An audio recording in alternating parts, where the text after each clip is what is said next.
golaha deegaanka Gabiley ayaa maanta kalfadhi aan caadi ahayn oo ay isugu yimaadeen ku doortay maayar cusub iyagoo xilkaasi loo cumaamuday Maxamed Amiin Cumar Cabdi oo aanay jirin cid kula tartamaysay iyo cidii dayba isla markaana ay gacanta u taageen cod aqlabiyada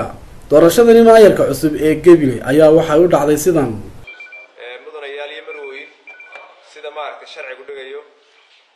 anigoo ah maayarka ee maaragtay maanta xilka wareejin doona hadii la hayraado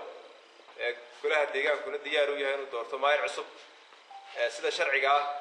waxaan shirgudoonka shirka ku wareejinayaa maayar ku-xigeenka Cabdi Yuusuf Daahir Golle aniguna waxaan hortiina imika ku dhawaaqi doonaa inaan xilka maayarnimo iska casilay saacada laga bilaabo xubinimadu way dambeyn doontaa markaan codeeyay kadib ay noqon doontaa laakiin xilkii maayarnimo ee golaha deegaanka si rasmi ah ayaan isaga casilay si uu goluhu u doorto maayar cusub waad mahadsantihiin codeeyay 18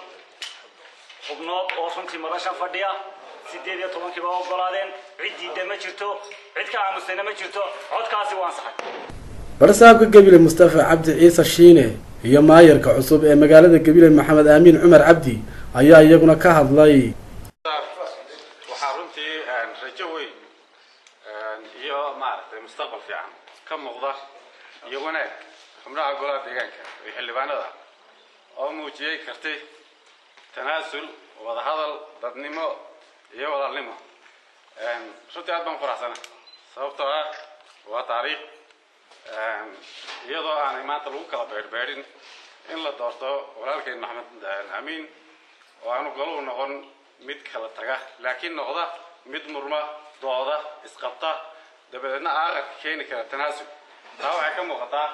maan waxa la yiri ragaad waa mudaayaafkood in talada lagu kala duwanaan karo aragtida laakiin danta mid laga wada noqon karo maanta waxaad muujiseentaa waa idin aan baleynaya hadalka waxaan u dhigan doonaa insha Allah taala xil wareejinta maanta waxa la gudboonuun mahad celin ugu horeyn waxaan u mahad celinayaa golaha deegaanka ee degmada Gabiley maayarkiisii hore maayar ku-xigeenka iyo dhammaan xubnaha golaha deegaanka waxaan uga mahad celinayaa sida qiimaha sharafta maamuusta iyo karaamada leh ay igu garteen in aan xilka iyo mas'uuliyadda naga wada dhaxayseen wada leenahay ay igu maamuuseen inaan ku hogaamiyo aad baan ugu mahad celinayaa waxaan ugu mahad celinayaa in 12 xildhibaan golaha deegaanka oo aanu halkan ku wada joogno ay garteen inaanay cid igula tartamin iguna maamuuseen dhamaantood aad baan ugu qadarin kadib markii munaasabadaasi soo idlaatay ayaan xildhibaanada golaha deegaanka Gabiley aan wax ka weydiinay sida ay u arkaan hoggaanka cusub ee ay maanta doorteen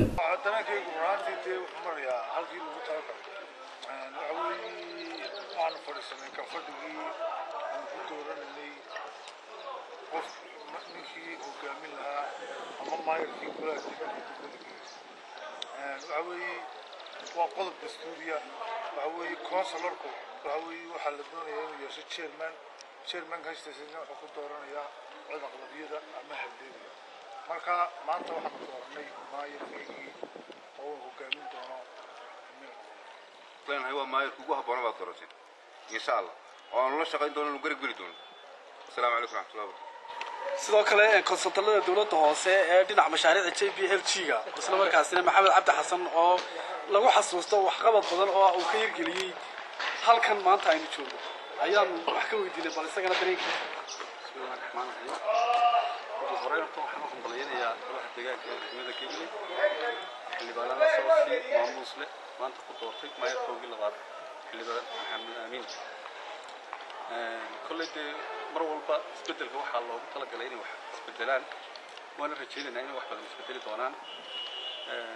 كل واحد نقول دعائنا شيء واحد ما أنت واحد نوفر حدا أنك أو كوب إلا بتنك يجي حلبان عد أغلبيات كسيني ما يركب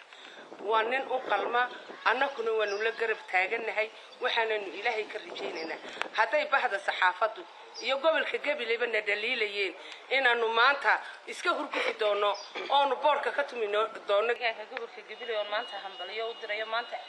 آري هذا نقول أحسن هاي ونا صور دوينا يعني ما يرفع سبب يقول هذا كم محمد أمين عمر waxaan leeyahay kusoo dhawow baan ku leeyahay maayar Mukhtaar Nuux Ibraahim Hon Cable TV gobolka Gabiley